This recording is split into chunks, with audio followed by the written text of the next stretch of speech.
Hello, Amit. Andrew, how are you? I'm good. How are you? Very good, thank you. Good to see you.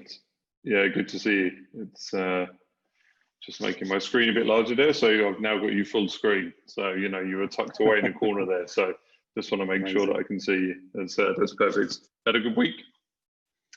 Excellent week, actually. Yeah. So obviously Nexa are in the news a little bit over the last couple of days, which was great on the back of an investment deal that we've just done.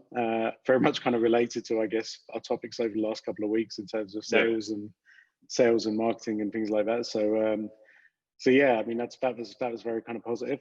And yeah, we'll be making, I think, a formal kind of an announcement on that as well on our website soon as well.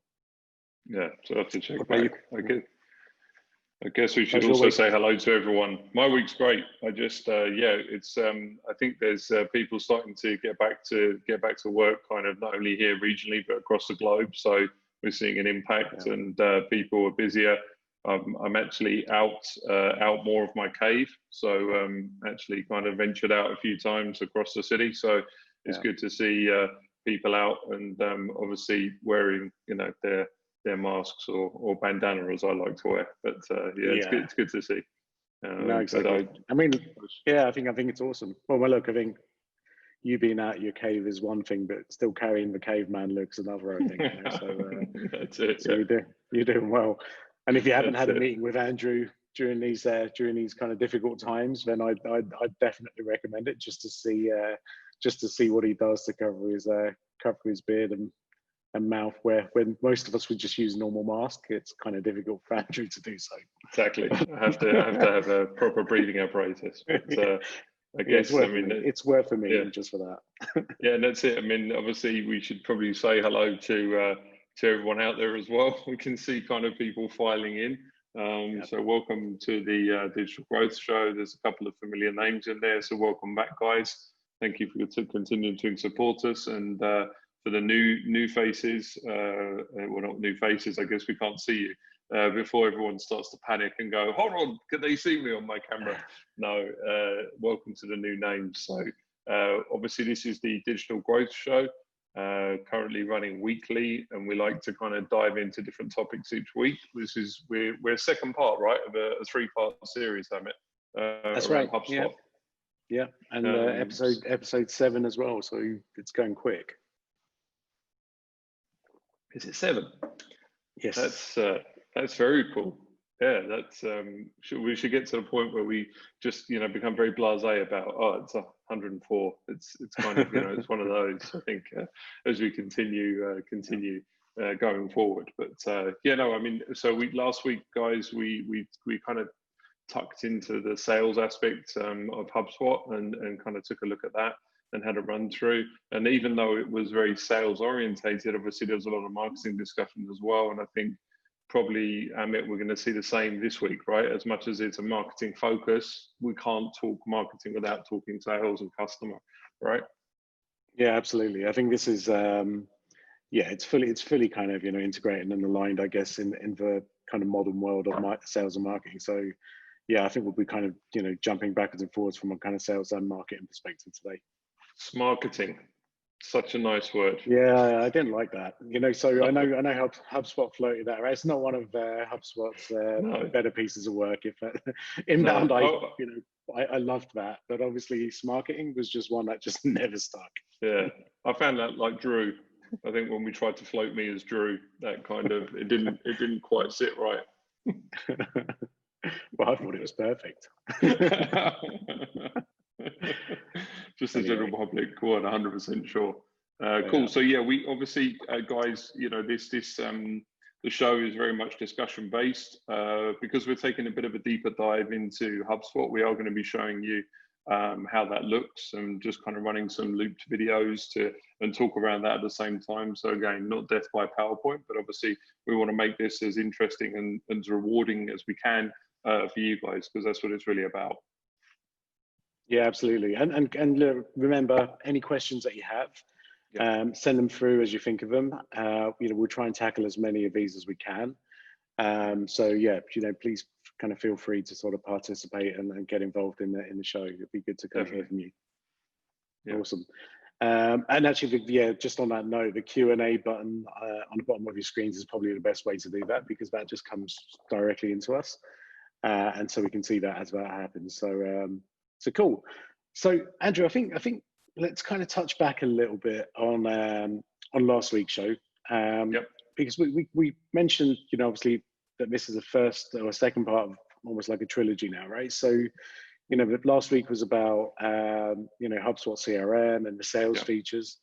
Today we're kind of focusing on marketing, but I feel as if it might be a good point to try and explain to everyone why even HubSpot is split into different packages, I guess. Different platforms, different options. Shall we kind of dive into that a little bit? Let's do it. Yeah. Do we want to ask if people are using it first, or do you want to jump straight in and go through? We can. Let's do that. Let's get a sense of the room. Cool. So, guys, we're just going to pop a poll up, and very simple. Just let us know if you're a HubSpot user or not, and if you are, are you kind of using the CRM only? Because I know there's a lot of kind of free CRM users out there. If you're using the marketing piece, then let us know as well, because I think it will kind of be very helpful in terms of what we talk about. And if you're using maybe some more advanced kind of sales features, let us know there. And if you're not a user, then I hope you're in the right show. But we are going to be helping those of you who aren't using the product, and really kind of talking about perhaps why you should consider it. And actually, maybe on that note, I'll just let this run for another 3 or 4 seconds. I've got some more coming in. Perfect. I think what we missed out there actually, Amit, was all 3. I'm using CRM, marketing, and sales. Well, or maybe people just chose their favorite one. How's that? Okay. All right. Awesome. So again, a bit of a mixed bag. So some HubSpot users and it's about 2/3 of HubSpot users and a few of you who aren't using it, which is cool. So do you know what I think will be interesting, Andrew? Why don't we talk about our journey with HubSpot? For a bit of context, because I almost feel as if people kind of just think, okay, you're a marketing agency, and now you're a HubSpot partner. The journey wasn't as straightforward as that, right? I think it was there's some different sort of complexities involved. How far do you want to go back? Do you want to go all the way back to Vegas, or? Yeah, why not? So, unfortunately, that story has a potential to be amazing, but quite frankly, isn't. So let's go back, and I can't remember what year it was now, but it was maybe 7 years ago now. 7 years ago, right? Nearly 8 years, yeah.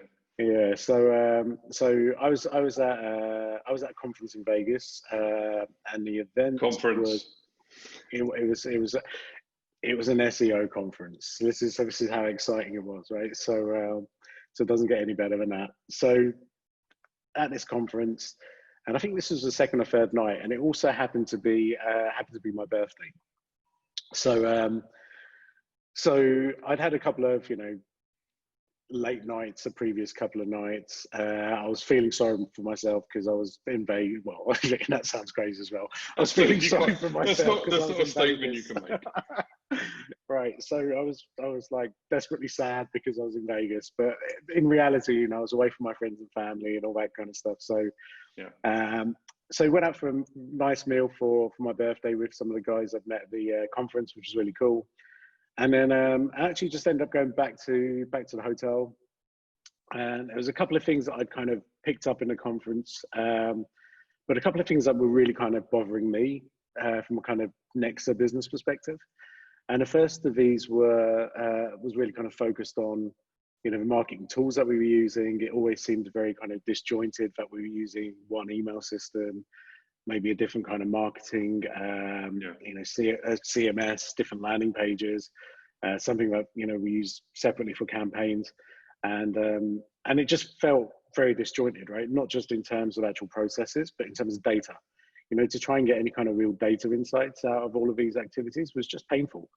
And so I think we got to a crossroads, and it was almost the case of, okay, well, do we now invest in our marketing team and grow that out? Or do we invest in marketing technology, which was still relatively new at that point, right? So, you know, it was supposed, you know, things like Salesforce and stuff like that were still kind of out there. But marketing technology, rather than kind of email marketing systems and maybe, you know, some, you know, fancier versions of Google Analytics. Aside from those, there wasn't really kind of much out there, right? And so I kind of sat there and I just literally started this journey of kind of researching. And I think over a space of about, must have been about 4 or 5 hours, I'd downloaded 3 versions of a whole host of different pieces of kit, HubSpot being one of them. But, you know, we looked at Marketo and a few other things as well. And literally just pretty much from the off, HubSpot just seemed to be much more kind of user-friendly. The other systems were very much, I don't know, clunkier IT systems, I guess. And you know, if you guys have ever seen screenshots of Salesforce 10 years ago, you know, it was literally it was designed by aliens for aliens, essentially, right? I mean, it was just like made no sense to anyone else. And but HubSpot seemed different, right? It just looked like it was a user-friendly platform. All the buttons are in the right place. You know, so I just kind of liked it, and then fell asleep at what must have been, I don't know, must have been about maybe 2 a.m. And then got a phone call waking me up about 45 minutes later from this Spanish guy based out of Dublin who worked for HubSpot. And he was all very excited. He's like, "Hey, I've just seen that you've downloaded the free version of, you know, HubSpot, the trial version, and you know, I saw you were playing around with it, and I, you know, let me just take 15 minutes of your time." And I was like, "It's 3 o'clock in the morning. Can you leave me alone? And perhaps let's pick this up again in a week." And he's like, "But you're in Dubai." I'm like, "No, I'm not." He's like, "Oh, okay, so I look after Dubai." So anyway, I forgave him for that. And a week later, got on the phone when we sort of came back to Dubai. And it was interesting because he started talking about this partner program. And I just said to him, "Look, I'm just going to be honest. We don't even know if we're going to stick with HubSpot. I like what I see, but I've got to really kind of make sure that my team can use it, that we're going to get kind of the benefit and impact out of it." And at that time, again, the investment was about maybe $800 a month, which was, you know, substantial because I guess, you know, in terms of what we were paying in terms of other kit, was nowhere near, you know, $11,000 or $12,000 a month. So this was, you know, this was obviously new. And so I said to him, I was like, "Look, you're just going to have to bear with us. We're going to try and figure it out. We'll spend some time on it this week. And then we'll kind of see if we like it." And we kind of kept him dangling for a few months because I think what happened is we started to use it. We had a couple of internal champions who really kind of jumped on this. And actually, it didn't take too long before we really started to see some of the benefits, but we didn't really kind of jump into it kind of wholeheartedly at that point. I think we were still using a separate CRM. And, you know, HubSpot was still this kind of piece. It was on its own. I didn't even know if HubSpot had a proper CRM at that point. I don't think it did. It was the marketing component. Yeah, only really. Right. And that was it. And they were doing a really, you know, shitty job of calling it marketing automation because nobody really understood what that was at that point. And actually what it was a really good landing page development software. It was very good from a lead gen perspective. It was very good, you know, from an email marketing perspective. And it had this cool thing, you know, called workflows, which once we started playing around with, you know, were very cool. But that was about it, right? But actually we saw enough potential. And I think it was less than about 3 months in where we actually started to see how this was impacting the business, you know, from a lead generation perspective initially, but then also how, you know, this was helping us to close more deals. And I think that's what really got my attention. And then obviously, you know, the attention of everyone else internally. And then we kind of took a deeper dive into, okay, what this really was, what use could we make out of it? And we kind of went all in, I guess, right, in that respect, and then migrated over to their CRM as soon as they launched that.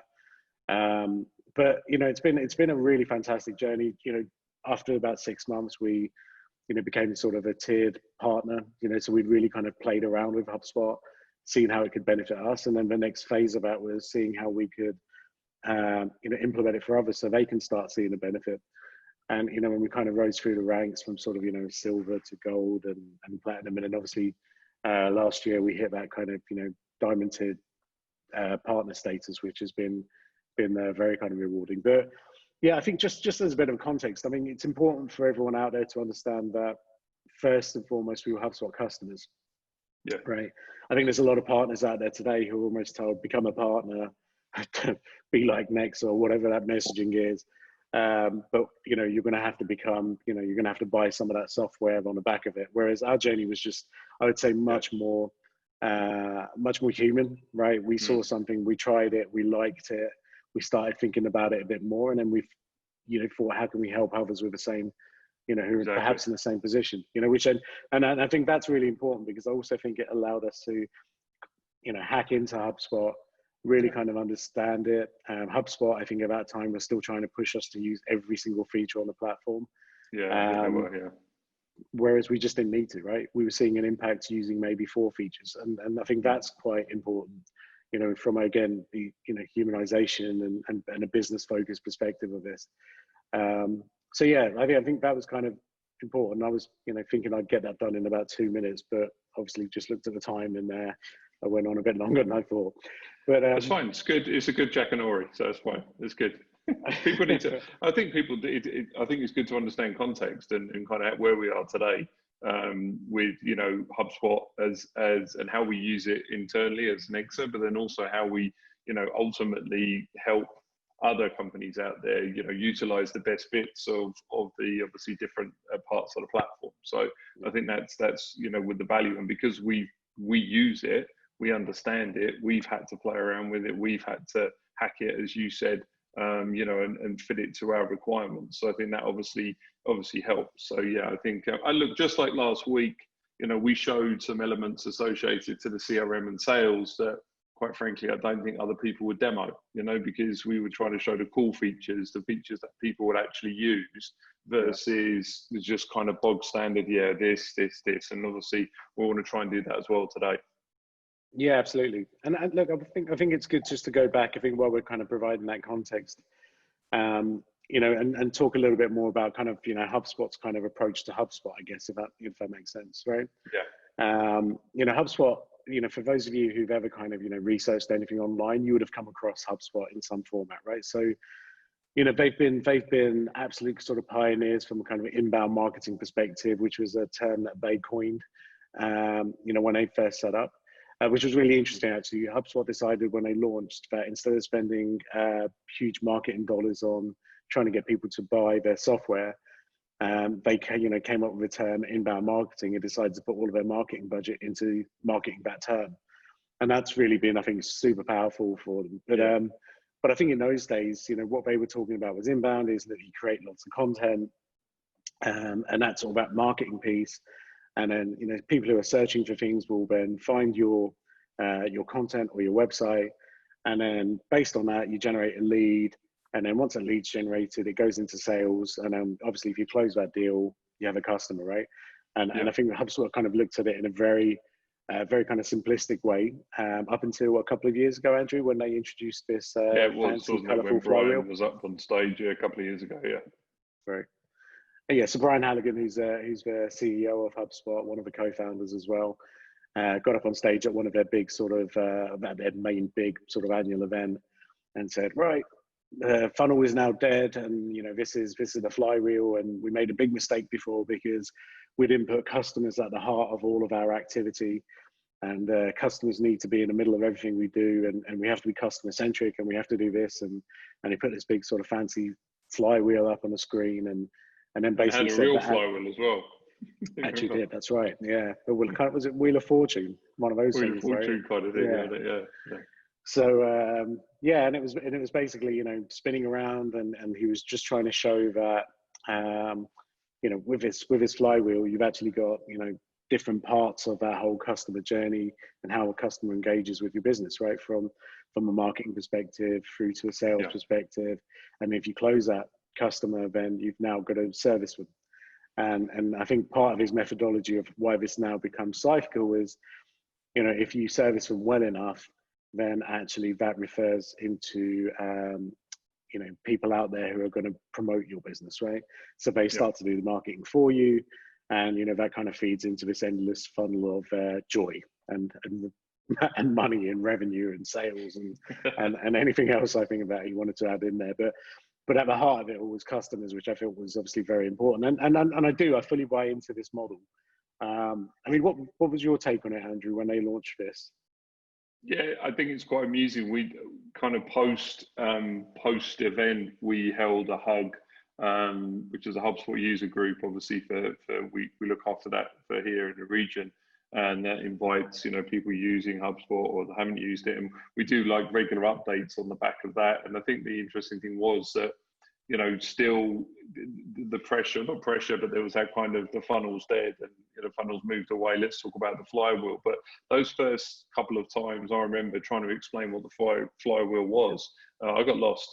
So I kind of, the flywheel effectively spun off like a Catherine wheel and kind of started going elsewhere. And I still think that, what we've been able to do really is almost decipher some of this code to people and kind of really simplify it as well on how we use this. So I'd say that still funnel is relevant. I think people still understand the funnel. I think, I still catch myself, as it were, talking to people through the funnel. So yes, customer is still at the heart, but there's still a journey. There's a customer journey that they go on. I think what they were trying to say, obviously, also from a HubSpot perspective, is it wasn't necessarily straight line or straight down. I think that's obviously, yeah. Which I think makes sense. And I agree with you. I mean, look, and the next slide is very fun. It's a funnel, right? And there's good reason for it. But I think where the interesting part of the flywheel was and is, and I think the big takeaway from that is the notion of friction. And basically, if a wheel's turning, the only reason a wheel stops is because there's friction. Okay. Yeah. And what he was saying, and he's kind of developed this into that more of that kind of, helping companies create frictionless models. What he's talking about there is saying, look, there shouldn't be any friction between that marketing to sales handoff, right? Yeah. So I've gone onto a website, I've generated a lead because I'm interested in that product or service. That sales interaction that happens straight after that has to be seamless and has to be frictionless, right? Exactly. If I've already told them what I'm interested in, I expect somebody to understand what I'm interested in when they start to sell to me, right? Yeah. And from a similar perspective, once somebody does sign a signed contract, and service takes over and operations takes over in a company, that's got to be frictionless, right? Because if the minute you sign a contract, you're excited, you're eager to get going, but then if nobody contacts you for a week, all that buzz is gone, and obviously create a whole load of friction, and people start to doubt whether they've made the right decision. And I think this was really interesting because I felt as if there are definite areas. I think when we kind of started to break down our business, I think there were definite areas where there was friction. There was very small changes that we need to happen. Introduction of new kind of processes. Just kind of educating everyone on the importance of all of this. But I think then we did have, for sure, a flywheel with much less sort of friction in it. But the nice part of this is, I think there's always going to be friction, right? And I think, the goal of a business really is to eliminate as much of that as possible. Because I think it just helps drive growth. And obviously the main reason behind all of this is they want to help companies grow, right? Exactly. Yeah. So we'll move on to that next, the funnel, right? So we chose a very, very kind of simple funnel here just to kind of go into. Colourful as well. Very colourful. You picked this one, Andrew. This is, I know, yeah. Again, it's nice, right? Got a nice warm vibe to it. This is definitely something Drew would have chosen. So on that note, do you want to talk about the funnel and the different stages here? Yeah, sure.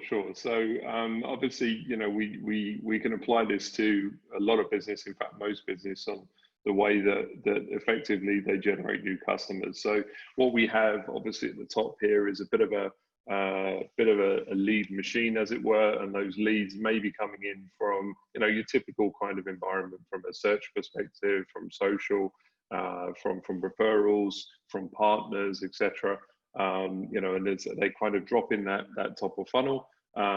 We kind of pull this through down. So ultimately, at that point, traditionally, someone would reach out. So there would be, a sales element associated to it. That may be a physical call to qualify or disqualify, or it may be, a personalized message that obviously gets sent out. Once that communication happens, then obviously there's the element of follow-up. So a lot of the time, you know, we'll dig into this a bit, but a lot of that is manual. We touched upon this last week in the sales run through when we were talking about sequences and how salespeople can kind of automate some of their follow-ups. But then obviously ultimately what everyone is aiming for is conversion, right? So everyone is you know, playing this sales and marketing game to essentially convert these leads into customers, right? And then obviously we start to then look at the sale itself. So great, we've got a sale, and at that point we've got a customer, right? Yeah. So I mean that's really, you know, what we're kind of staring down the barrel of, as it were. Yeah, and you touched on some really interesting points. So firstly, you know, lead generation potentially. How is that process? How is that kind of process managed? The process of sales calls. I think if you start to look at all of these as different processes, you can start to see potentially where there's some friction, right? Where perhaps, and I think it may be friction, departmental friction. It may be like simply platforms that people are using. So you know, there may be partner friction. So perhaps someone is using a couple of different partners to actually generate the leads for me, for example. They're coming into a decentralized system, so you know they're not sure where those things are coming from. It may be departmental as far as the handoff from sales to contracts, as you mentioned. So there's a lot going on from a lot where we can kind of get that rub. Yeah, and I think it's exactly that, right? So you know, and I guess in the HubSpot world, the way they kind of talk about this is, look, if you don't really need a manual process within any of these stages, don't use a manual process, use automation, right? Reduce that friction, because essentially if you've got a strong, reliable automation tool, then, you know, there's no real need for human interaction until perhaps, you know, you get to that sort of conversation stage, right? Yes. When you know that, you know, someone is qualified, they've been through a process, you know, the process has been automated, so you know they've been through that process. And, you know, at such time as when they're kind of ready to have that kind of sales call, sales interaction, you know, perhaps that's when we start to kind of introduce kind of, you know, humans into the mix. And and I think it's quite interesting in terms of how HubSpot kind of framed that. So, you know, and again, when we look at this funnel, you know, for me, this is, you know, while it feels like a sales funnel, it's also, I mean, it's a marketing funnel, right, as well. Yeah. So, you know, so from that kind of lead generation top piece all the way through, you know, for kind of real, you know, sales and marketing alignment, marketing needs to be involved in all of these, right? Completely. So, you know, from not just from a lead gen perspective, because that's typically where it stops, but actually if marketing were providing insights for the sales call is going to be better. If marketing were driving the messaging for the automated follow-ups, that's going to be better, right? And if marketing were really kind of setting up those conversations so that, you know, the customer or potential client fully understands what they're buying into, and the person who they're going to be speaking to knows exactly what those expectations are of that customer, then I think you have something which is really nice, right? It's something that becomes, you know, it's just almost like a bit of a kind of dream sales scenario, right? You know, you just getting two people to meet and shake hands at the end of a deal. Exactly. And this falls into the way that, you know, business is increasingly done now, where, you know, as an individual, I do my research. You know, I do have the ability to go online to look at, well, just like you did. I mean, that was even 7 years ago. You know, you were there, you were researching and taking a look, and obviously fast forward 7 years. I mean, it's there's obviously a lot more information, a lot more content out there, a lot more downloadable guides, webinars, allowing you to kind of really investigate and explore and research, you know, the individual sort of companies that you're going to start to work with. So you know, that process of the marketing piece does have to be you know, involved all the way up to the point, as you said. I mean, you know, we're a sales, I mean, it's a dream scenario for a salesperson or a commercial guy when, you know, they walk up to someone with a contract, that person signs it, and thanks very much. You know, I mean, that's wonderful. Even a potential little bit of an upsell at the end there, but that's a dream scenario. Yeah, absolutely. And I think, look, you know, again, part of the reason why we did this is because we had marketing pain points, right? I just didn't really like, you know, how kind of disjointed our kind of marketing operations were at that point. So I think again, it's perhaps a good place to launch our next poll. And that's again just to understand what kind of pain points you guys are kind of suffering with from a marketing perspective right now. And I think with this one, you can choose as many many of these as you like. Yeah, if you've got a lot of pain, choose all 5 of them. If you've got a little bit of pain, choose a couple. Yeah. But yeah, it's I think this is obviously the just to give us a kind of a bit of a better understanding of how you guys are feeling out there. But again, you can choose multiple ones, guys. Yeah, and I think look, let's just while it's kind of coming in, we didn't have a lack of tools at that point. We had probably too many tools. Lack of resources, because that's where we were looking at, do we need to increase the size of the team? Budget, small business, we had to obviously make sure we were careful with money. IT support was an issue then, because when we did want landing pages and things like that, we needed the support of IT. And internal buying, not so much. But the other ones are definitely kind of relevant. So yeah, guys, if I'll keep it up for a couple more seconds. If you can just share whatever insights you can, I think that'll be useful for everyone. Okay, great. And I'll just share those results. And again, pretty interesting. So budget certainly does come into play. And I think that, one of the biggest parts of, budgets, I guess, come down to 2 areas. One is that if you're going through that kind of, marketing, a building of your marketing team, then perhaps, budget comes into play when you don't have enough, enough budget to hire more marketing people. But then the other side of it is, okay, well, how do you offset that, right? So if you can't, suddenly hire 3 or 4 marketing people to look after different parts of it, I think that's where sort of technology really plays its part. And and I if I'm honest with you, when I first looked at that investment of $800 a month, I felt it was really high. Really kind of personal experience. I felt, is this really going to show the impact that we need? Yeah. And within 2 years, we had upgraded to the enterprise platform. And the enterprise platform in those days started at $2,400 a month. And literally we tripled our investment still as a small business, because actually what it was doing was actually saving us the cost of perhaps 2, 3, 4 individuals that we would have had to hire had we not engaged with HubSpot. And at that point, if you're talking about $2,500 a month, we pay substantially more than that now, even as a diamond partner. HubSpot needs to sort that out, by the way. But even as a diamond partner, I'm quite happy. For me, that's still one of the best investments that we continue to make. So I think that's important. But guys, we've got about half an hour in. I think, Andrew, let's run through some of the features, because I'm sure. Yeah, we've been teasing enough, right? It feels like it feels like a proper tease this week. Yeah, it's like so I can see people kind of keyboarders going, okay, guys, this is cool, we love it, but let's kind of see the goods. Show us the goods. Yeah, cool. And I'll just load up. So sorry, guys. So we have got more slides, even though we promised you this would be a slide-free. Oh yeah, we promised that very early on. It's probably a mistake, right? Right. So yeah, I think look, just while this is kind of playing itself, what we're obviously going to go into. If you've never seen a HubSpot dashboard, this kind of gives you an idea as to how it looks, right? So even though we kind of spoken about sales as a separate tool, marketing a separate tool, and service next week as a separate tool, the nice part of HubSpot is all of this is in one place, right? So irrespective of whether you use those other tools or not, if you want access to it, you've got it.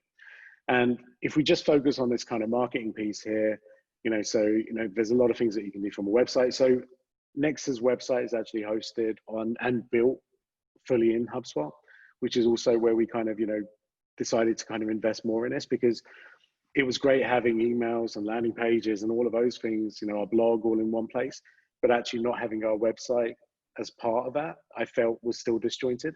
And so we made that additional investment of making sure that we had the HubSpot CMS license.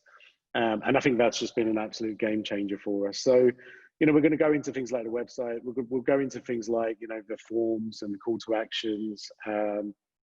Not so much on the kind of strategy piece, because, a lot of people know what some of those are, how to run campaigns and things like that. But we will kind of touch on some of those areas. So just to kind of get started on that part, you know, when we kind of speak about the sort of key features, Andrew, you know, what are kind of features that kind of come to mind for you? I mean, so I guess this pops into, I mean, on a regular basis, obviously now, the whole team is kind of presenting the platform to prospects that are interested, you know, may have gone through similar kind of journey, learning about HubSpot. HubSpot have said, okay, talk to Nexa, you know, they're our diamond partner here, have a conversation with them. And I think that, you know, the interesting thing is that we kind of fall into some of the kind of areas that do pop up are things like, well, okay, from a lead gen perspective, how am I, you know, can I manage my ads? Can I track my ads in there, or do I need to have something separate? You know, can I, how does the, you know, landing pages build out? What about some, you know, some of these workflows? I don't understand it. What's the automation piece? So I think, you know, you kind of, the conversation is guided really by what we tend to show. But I think, you know, up front, we talk about the dashboard, we talk about the reporting, because that ultimately is everything that is what drives everything else, if that makes sense. So, you know, we take a deep dive into data effectively. So all of those are kind of nice, and they're toys effectively, and they're great toys to have, but they don't, they do nothing without the data. Yeah, and I think the important part here as well is again, you know, these are some of the kind of practical key features that we like. Yes, exactly. But you might not need some of those, right? No. And the reality is we, you know, we don't use all of these maybe to their full extent ourselves.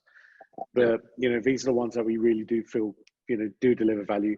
And actually, from this list, you know, if we kind of really look at the HubSpot marketing piece, this is still only some of the features, right? There's a whole load of features that we haven't even mentioned here, you know, that you might have even seen on previous screens. So yeah, I think let's kind of look at this, you know, in a little bit more detail. So, you know, the one thing I love this for me is our kind of, you know, marketing or activity dashboard. And the reason I like this is on one page, I can see exactly what's going on, right? What does our marketing look like for that specific period? You know, from how well our blog articles are performing, you know, how our landing pages are performing. But actually what I like more about this more than anything else is I get to see, okay, look, how many sessions, how many new leads have we generated? And on the back of those new leads, what does that kind of sales pipeline look like? And for me, I think on a very kind of personal level, you know, I try to look at this at least 2 or 3 times a week. But the nice part of it is I don't have to look at everything for hours on end, right? Within 2 minutes, I've got a pretty good idea of exactly what's going on. Yeah, I mean, I think it's also important to say at that point as well. I mean, these dashboards is nice to jump in and pop in on, but you can also automate, and we're not going to take a dive into this, but you can automate reporting. So actually in the morning in your inbox, there can just be a simple report as well. So, you know, just back to that automation piece. Exactly. And I think one of the things that we showed this slide last week on the sales show, but again, super relevant from a marketing perspective. Yeah. You know, as embarrassing as it is showing, you know, but I've got no kind of social life. But you know, well, I think we've already established that, you know, Vegas, right? So I think, I think people are okay. I think they realise you do have a social life. Okay, fair enough. So, I mean, just from my perspective, again, you know, how important is it that people are not only visiting the website, but understanding what content they're digesting when they visit the website? You know, and I think one of HubSpot's key features is that, right? And we're talking about this kind of website activity piece here, where, you know, you can start to track how effective the content is on your site. And I think that for me is a really kind of interesting tool. But from a marketing perspective, we start to see, okay, well, if people are engaging with this type of content, does that mean we need to create more of that content? You know, they're not really engaging with that other type of content that we've created. You know, and you start to get real insights. And I think the key to that is people will say, yeah, but Google Analytics tells us the same. The only difference with Google Analytics is it won't tell us who's looking at that content on an individual level, right? So for example, if any of our team wanted to go back and see, okay, what pages am I going on? There'll be a full track of those visits and every single page that I visited, right? And I think that's where the power is. Now, if I was a customer, people can now go in and say, okay, well, which pieces of content did Amit engage in before he became a customer, right? Exactly. And then you can really start to become much more sort of scientific in terms of the content that you produce on the back of it. But what I also like on the back of, you know, this same view, you click on sort of filter activity. And from a marketing perspective, and again, we showed this last week, but, you know, there's a lot of kind of sales focused areas here. So, you know, if we want to understand the, you know, actual communication, you know, some of the kind of sales updates, notes, yeah, which is great. But for me, again, what I really care about is I want to understand, you know, some of the activity from the ads that we've got running, if we have any, you know, the call to actions that someone's clicked on, what forms they've been submitted, what marketing emails that they opened, engaged with, and clicked on, and again, obviously, how many page views they've looked at on a website and which pages. And then for me, also, this is really important as well. So, you know, we spoke about integrations, and we will do again a bit later. But are they engaging with our WhatsApp feature? You know, are they engaging with SMSs?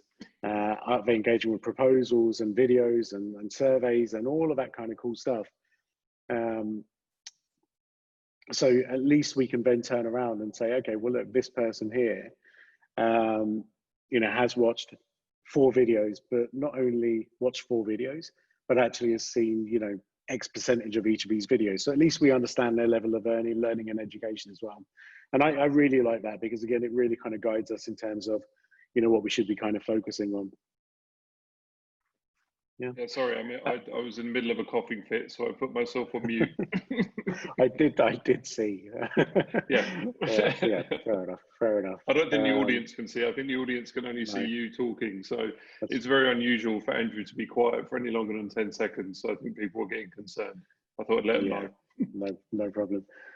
And I think, look, while you kind of slowly recover, you know, one of the other things, again, if I go back to some of the pain points that we had, you know, they were always kind of focused around, you know, having to get the IT team or the web team or whatever, you know, all of these people that, even though they were actually sitting in our office, were just busy, right? So what it meant is, if we wanted to launch a new campaign tomorrow, or I wanted to add a new pop-up form to the website, it was difficult to do so. And that for me was a bit of a challenge, you know, because you know, companies, I think, in today's day and age just need to be super agile, right? I think if you get stuck behind, you know, if you get caught in a queue, I guess, of, you know, different requirements or different IT requirements, then you lose that ability to be nimble, you know, and you lose opportunities, I guess, more than anything else. I think the interesting thing on this as well is that, obviously, you said we basically, clients were taking up, obviously, internal resource as well. So the individuals that would ordinarily, we would ask to create these landing pages, forms, etc., you know, HubSpot gives us the ability to allocate that to somebody else. You know, with, and you can see from, obviously, the video here, it's drag and drop, it's simplified. I mean, I like to talk about the fact with HubSpot that they started this platform, you know, the guys with a kind of solopreneur, entrepreneurship mindset, and they've carried that throughout. So even it's an enterprise layer solution now, it still actually can be a one man, one woman show. If you want to be, again, you know, you can use the tools in the toolkit, whatever ones you want, but essentially they've kept that kind of simple interface, an intuitive interface. Yeah, no, I agree, and I think this, you know, the forms is a very kind of good example of that, I think, because you know, typically, if you wanted to add a new form onto your website, that was never easy, right? No. And, you know, you'd have to, you know, and there was lots of tools, there's FormStack and a whole load of other tools. But again, you still needed that to be integrated with your landing pages and integrated with your website. Whereas this tool just allowed you to literally go in, and this video, this kind of animation here is real time, right? This hasn't been kind of sped up. And I think the fact that we've got different kind of templates, again, just speeds up the whole process. If you're looking for kind of different fields to be added in, you know, add that in. Your GDPR compliance is already kind of built into it. And so literally you can create a new form for your website and get it live. Honestly, 5 minutes is, you know, if you're kind of doing it slow, right? Yeah. And then also, if you want to embed that form onto another website, that simple embed code that it produces automatically without you even asking, that kind of helps as well. I think one of the other features, again, which I really appreciated in the early days, was the landing page feature. And I know, Andrew, that, you know, you've got you've got clients who I think who have a real kind of preference for this as well. Yeah. I mean, that landing page is again, you've got templated environment in here, so you can pull up certain templates. It's an environment that allows you to have lockdown features. So you may have like a junior member of the team that actually builds out the landing page, populates the landing page, and ultimately saves it. And then obviously someone can approve that content, schedule that content, so it could be linked back to an event. I mean, I think what's interesting is that we're seeing a lot of clients who are using this for events, like webinars and things like that, where they want to be nimble, they want to try new things, and they're able to, right? Because there's no investment, they're not having to go to X to build out a landing page, they're able to do it themselves. Yeah, and I think again the whole point is, I think if anybody goes to a marketing person and says, look, you can build out a landing page in 5 or 10 minutes, with a custom form, with everything that you needed to do, they should just snap your hand off of it. And especially the nice part of this is once you launch this landing page, everything's fully integrated, right? And so not only is it fully customizable and editable, but actually you don't then have to start putting tracking codes on the back of these landing pages. I mean, it's just native to the HubSpot platform, so all of that is already done for you, which I think is again really, really sort of powerful. So this is kind of one of my kind of favorite features. I know you're a fan of the ads product, Andrew. So I really like this. I mean, so for kind of just, this is kind of what excites people, really, because there is sometimes a lack of transparency, from if you're using an external agency or using a partner to deliver that top of funnel kind of leads, to understand the expenditure, where is the money going, how is it being spent, and ultimately, giving validation to it and tracking it back. So can I attribute this customer to this investment? And I think this becomes even more important now, where ROI is obviously it's always been big, but now even more so. We've already seen people lack a budget. So if that small budget that I've got, how can I make sure that I do this? So the ads piece for me is fantastic. Native integration to Facebook, Instagram, LinkedIn, Twitter, and Google. So you can build out the campaigns in here. You can track everything. You can start to build out audiences based on that data. So more importantly, again, building out audiences on your customers, right? So this is very powerful. I mean, we've not only implemented this for clients, for themselves, but then we've also trained their agencies. So the agencies are running in this environment. And if you've got a reputable agency, they're being transparent with you, they should love this. Very easy, again, to set up if you're a performance driven individual. And obviously, more importantly, it's there. And again, going back to the very first point with the dashboards, Amit, that data is there, right? So you can kind of see, and even down at that granular level, when you showed yourself, you can select ads and kind of see, have they interacted with any paid media? Yeah, absolutely. I mean, I think it's great. The second you get visibility like this, again, all in one place, I think is where the real benefit of it is. Perfect. And then if we move on again, one of my favorite kind of areas of HubSpot is just the ability to create databases, right? And this is something that, for whatever reason, has always been difficult. We speak to people all the time, and we say to them that, what's your data like? And they turn around and say, look, our data's still on Excel sheets. We've got a CRM, but actually some of that data's in the CRM, but other bits of data are elsewhere.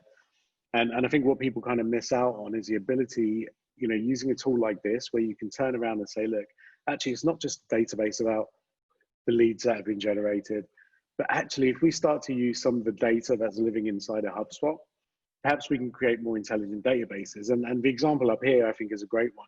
And you see how quickly it is to create this. And all I was trying to do with this example is I want to see all of the people on our database that have been on at least 20 pages of our website. Okay. Now, if I wanted to kind of further filter that down and say, right, I want to know, people who have visited 20 pages and are a customer, you know, I can drill down even further, right? But you know, this example just shows it doesn't take too much time at all. Literally within a matter of seconds, you know, we can start to kind of pull these new databases. And then the best thing about it is we can pull those with that data. We can pull them into email campaigns. We can create an audience with it for ads. Yeah. I mean, you can do whatever you want with that data, and it's literally within seconds. So I think it's such a beautiful tool, and I just love the fact that you can literally pull any piece of information out of HubSpot to help you with that database. Yeah, I think this takes kind of the data segmentation to another level, because most people are used to communicating to a database, perhaps through email, perhaps through SMS, and it's very, you know, kind of biased or traditional data points. So it may be, you know, age group or demographic, or you know, where they're based geographically, or what service they're based, what they're interested in, all of these kind of traditional data points. But because all of this additional data lives in HubSpot, you're then able to be super targeted on you know, who you want to kind of go after. And the fact is that then at that point, it's not about the size, right? Oh, I've sent something to 3,000 people. You might send something to 300 people, but it's going to be more relevant. They're going to engage more with it. And again, you're going to see the analytics associated to that. And then obviously workflows here is, you know, you can drop them into one of those. Yeah, and I think this goes back to, we spoke about this earlier, which was in that automation piece, Andrew. So, so, you know, where we were saying, look, how can we reduce some of that kind of manual friction? You know, the challenges is whenever there's human involvement, you've always got the potential of something not working, right? Or something not happening as it should. You know, so all it takes is someone in your team to be off sick, who's been tasked with following up with a person, with a prospect that day, and all of a sudden that process is, you know, potentially broken, right? And what workflows does here, and again, I think there's a kind of example. You can literally just create almost like that user journey, you know, based on whatever that initial touch point or interaction was, right? So I think in this case, is if somebody kind of, you know, lands on one of our you know, ebook pages and downloads the ebook, you know, what we do is we you know, we send them some automated emails. We make sure that they open emails, and if they don't open emails, we'll send them a reminder. But we're tracking that entire process, so it's very kind of data driven in its approach, but also just works really well, and just works like clockwork, right? So, you know, if we say that actually, you know, we don't want to follow up with this person 5 minutes after they've downloaded an ebook, but we want to perhaps do it 1.5 days later, you know, we can, right? And again, it's all very kind of time and trigger based, and you know, for me, this is such a super tool. Yeah, I think as you touched upon it there, trigger based. I think what's interesting about HubSpot and as we're in the marketing space that we're running through today, is it gives you tools that the big boys have for relatively little investment. So, you know, when you go out to some of the large e-commerce, you go to a booking.com and you bounce off the page, and then suddenly you get an email telling you, hey, Andrew, listen, you know, why don't you look at booking that trip to XYZ? I mean, these trigger-based activities are here. They're embedded in here. They're available to use now for relatively little investment. So I think what it does is it takes your marketing capacity to effectively another level. I mean, I think what's interesting is, you know, a lot of the time we see where HubSpot hasn't necessarily replaced, you know, marketing professionals. It's just made their lives easier. Right, and it's allowed them to focus on possibly, you know, spending a bit more time trying to get a bit more budget to market versus having to chase around and kind of coordinate everything. So even from a reporting standpoint, so I think that's, you know, you kind of have this incredibly powerful tool at your feet for, again, relatively little investment from a, you know, and obviously we're not sure where people are sitting in the audience perspective, but even from an enterprise layer solution, when you compare them to the Marketos and the kind of Eloquas and Pardot and some of the other ones, the price comparison is always kind of on the lower end. Yeah, and I think just to go back to the workflows piece as well, the you know, one of the things that, you know, we showed what kind of data we can pull out using lists and the database building tool, but you can pull all of that data directly into into HubSpot and their workflows as well, right? So you mentioned that kind of booking.com example, but it could just be that somebody visits your website, and if they're on your database, you can now enroll them automatically into workflows, so they start to receive an email from your sales team. All of that can be just fully automated, and I think it just works like a dream when people get it right. Exactly. Cool. And then I think just last but not least, I mean, there's obviously a ton of features we've not gone through here, and that's purely down to time. But the reason we're pulling this slide up is, and I guess today's a really good example, because if these are all of the different platforms and different pieces of kit and software that are out there that directly integrate into HubSpot. So with HubSpot, what you get today now is almost like this kind of core product offering. But if you've got a specific requirement, and I think for us, Andrew, a good example is Zoom here, right? Yeah. So obviously we're running the show using Zoom, but our Zoom is directly integrated into HubSpot. So all of the data that Zoom are basically collecting about each of these shows goes directly into HubSpot, and so it does allow us access to see who engaged with the show, perhaps how much of a show they watched. We'll get to see how many people dropped off when I started telling my Vegas story, which went on for far too long. But things like that, right? It starts to really kind of pull the power of other tools and platforms into HubSpot. And again, what you start to get, I guess, more than anything else is really tapping into big data. And big data was sort of bandied around a couple of years ago as, hey, everything's going to be big data, and it is, but it's actually only tools like HubSpot which start to make sense of that data for companies of all sizes. But for all intents and purposes, 10 years ago, I would never have imagined that we have access to the kind of data we have now for a company of our size, for example. No, and look, as we said, there's things that we didn't touch upon necessarily, but there's even new things in there. Basically we've got things like revenue attribution. So HubSpot now are in beta testing where they're actually looking at, the way that the customer interacts with your content, what they do. They can attribute certain revenue to those customers and then pull that in over time, so you can see how valuable that content is. So is it that somebody is watching, let's say, one of our shows, right? We put all of our shows up on the website. We use another integration partner, Wista, right, for the video perspective. So again, you're kind of tracking everything there, and that really kind of gives you a lot of power. I mean, I think the integration piece is probably, you touched upon it earlier on. At one time, HubSpot tried to be everything to everybody. They wanted to really do everything from A to Z. And then obviously that decision, there was a spark, and they said, well, hold on, we don't need to do that. There's so many people that are using the platform, and there's a whole lot of people with great ideas. Why don't we start letting them integrate to us? And obviously that integration is seamless and less. And we spoke about friction, right? Zero friction. I think the integration to Zoom took under 20 seconds. It's 2 clicks, right? And then you're done. You're intimated. Yeah. Yeah. Zara might tell you that it took us slightly longer, Andrew. So but you're talking minutes, right? You're talking, within minutes you can have a fully integrated system. Yeah. No, I think for Zara it took under 20 seconds. I think for the normal man or woman it would probably take about 5 minutes. But we're talking about our HubSpot hero inside Nexa. So we've actually got a couple of questions actually that pops up, Amit. I don't know if you've seen. Yeah, sure. So the first question here is, I'm guessing it's from a non sort of HubSpot customer, and it's, in order to justify HubSpot, should we hire a digital marketing expert or outsource required services to drive real impact and benefit? I'll take a stab at this, Andrew, and then you can add on top of it. But essentially, HubSpot is one of those tools I think is usable by, and at its best is used by pretty much anyone inside of the organization.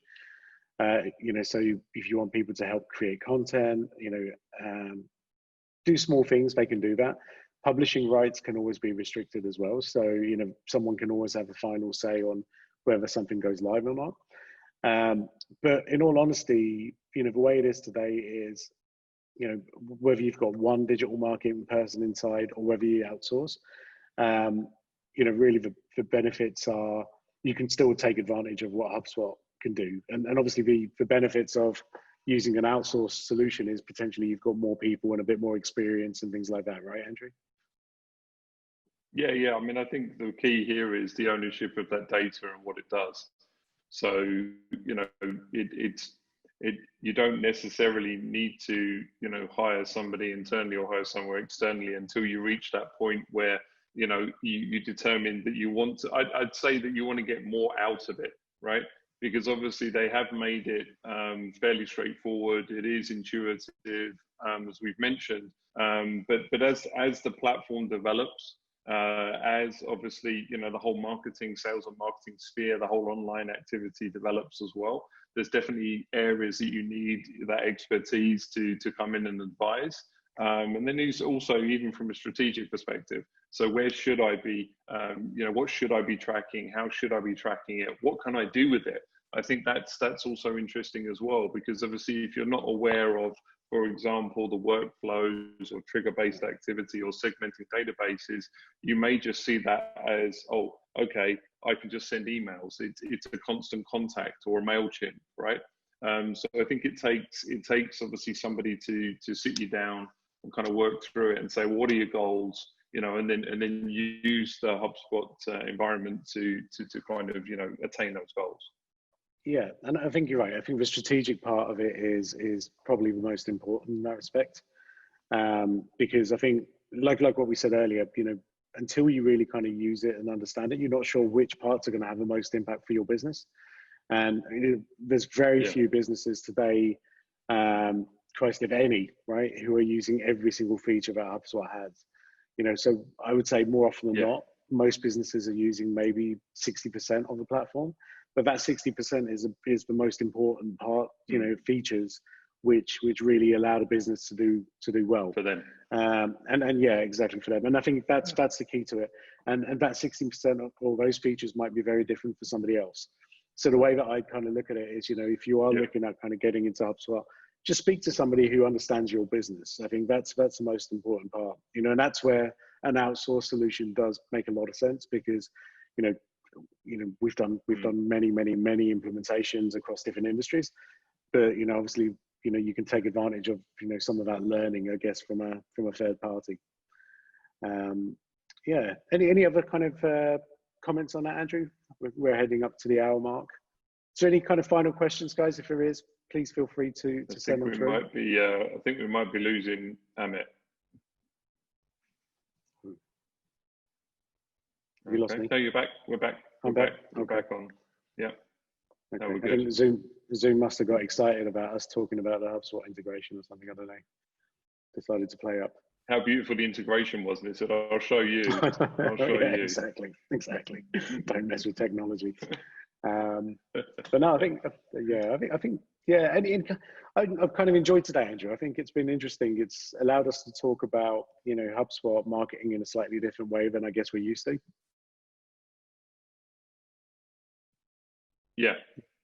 Yeah, no, I mean, I think, you know, like last week, we've got features and functionalities that not only we enjoy using for ourselves, but also exploring with clients as well, right?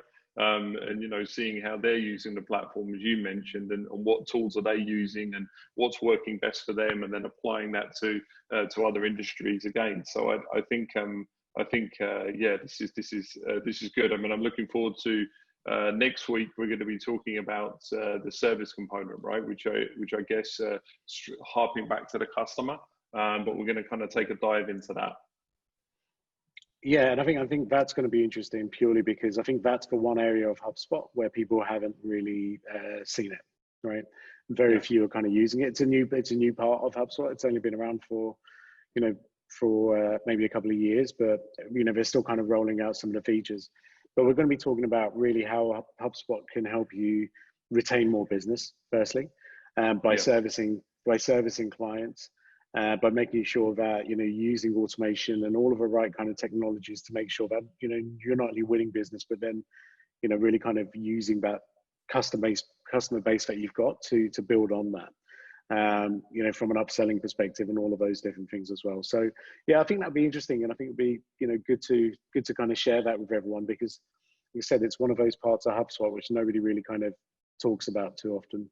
But again, we've integrated it into our business and absolutely love it. Yeah. Awesome. It's funny, I would say probably in the last 6 months, I've definitely had more discussions around the service element than I have been probably combined for the last 2 years. So I think there is a kind of switch somewhere where people are realizing, no, I've got to take care of the customer. I've got to understand how they're feeling, and complete that whole cycle. Yeah, no, I totally agree. Awesome. I think let's leave it there, Andrew. Thank you to everyone for joining us today. We hope that, kind of if your business has, faced challenges over the last few months, that you're kind of recovering some of that back. And generally that you're all keeping kind of safe and well. Me and Andrew really appreciate the fact that, you guys tune in every week. And yeah, if you've got any questions, anything kind of HubSpot related or non-HubSpot related, feel free to get in touch. I would seriously urge you to arrange a face-to-face meeting with Andrew at some point, just so you can see his version of a mask. And and yeah, on that note, guys, take care, and we'll see you same time next week. Yeah, have a good week. See you later, guys. Take care.